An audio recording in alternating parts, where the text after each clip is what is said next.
Istanbul had always been a city of contrasts, ancient mosques standing tall beside modern skyscrapers, chaotic bazaars humming with life while the Bosphorus quietly carried secrets across its waters.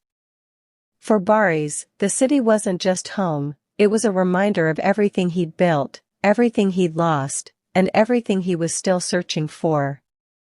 He had just wrapped a demanding film project, and though his name was splashed across magazines and TV shows, inside, he felt strangely restless.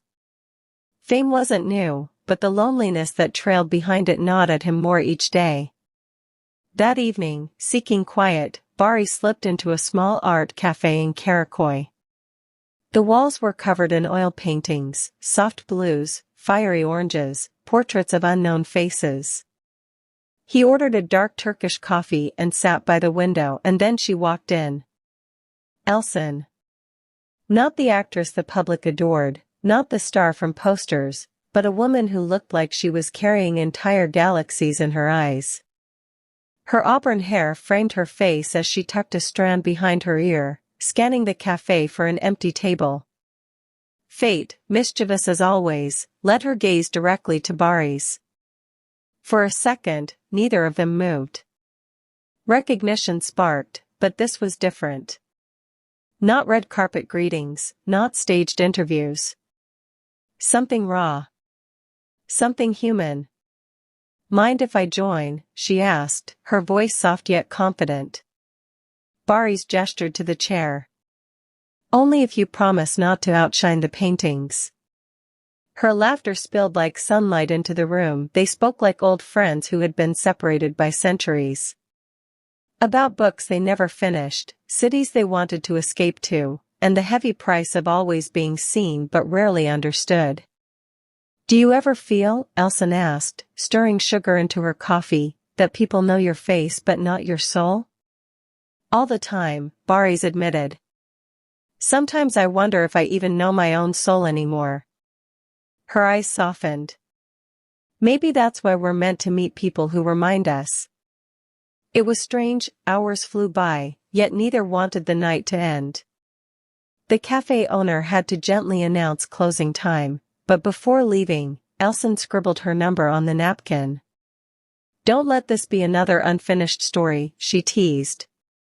Days turned into weeks. They met in hidden bookstores, late-night ferries across the Bosphorus, and quiet rooftops overlooking the city lights. Their bond grew not in grand gestures but in the little things, Elçin's way of tracing shapes on her cup when she was thinking, Barış's habit of humming old folk songs when words failed. But love, especially under the weight of fame, was never simple. Paparazzi lenses lurked around corners.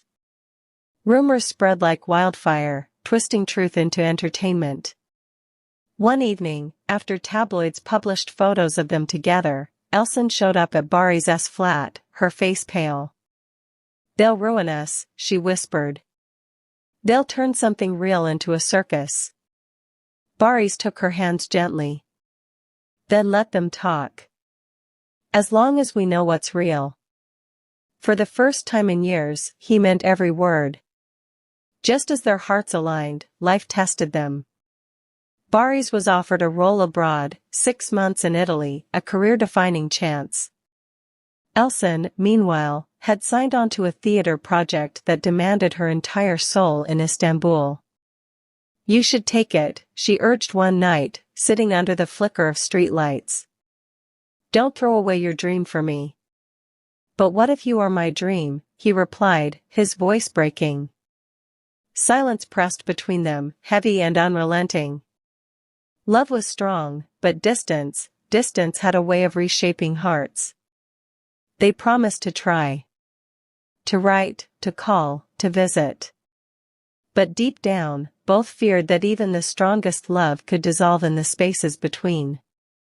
The first week apart felt like a novelty, almost romantic. Istanbul kept Elçin busy with rehearsals, stage tape on the floor, chalk marks on set pieces, the smell of dust and fresh paint mixing with coffee and nerves.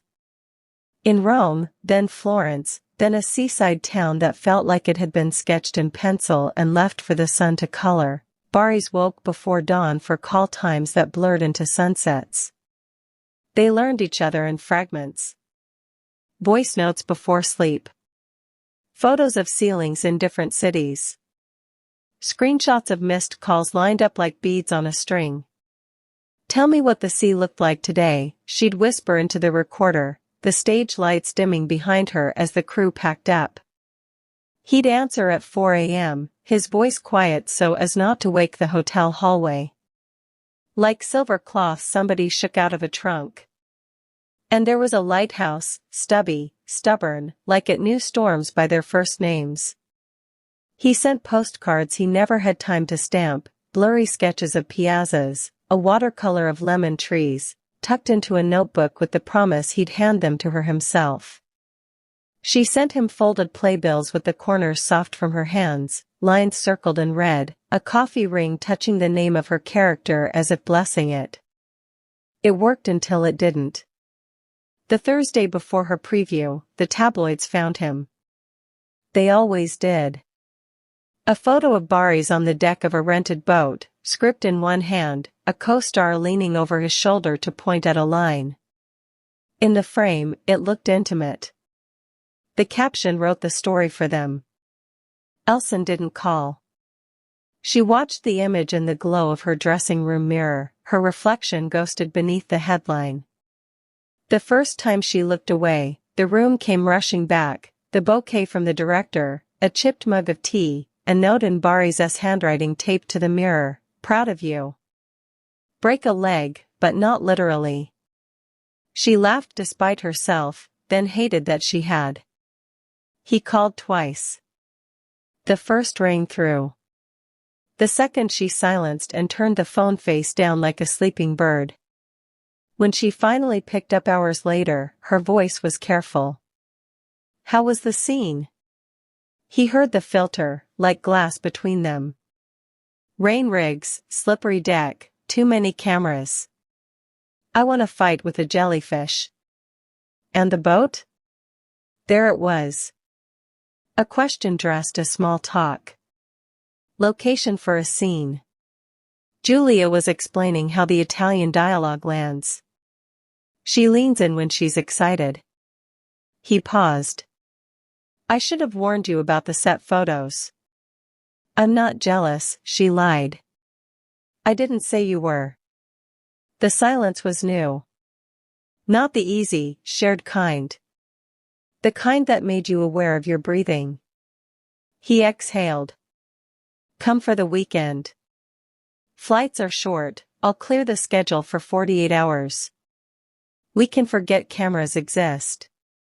She wanted to say yes so fast it would trip over itself. But the stage manager's schedule was a grid with no mercy, her understudy had a fever, the director had finally started trusting her instincts on Act 2. "After preview," she said. "I promise."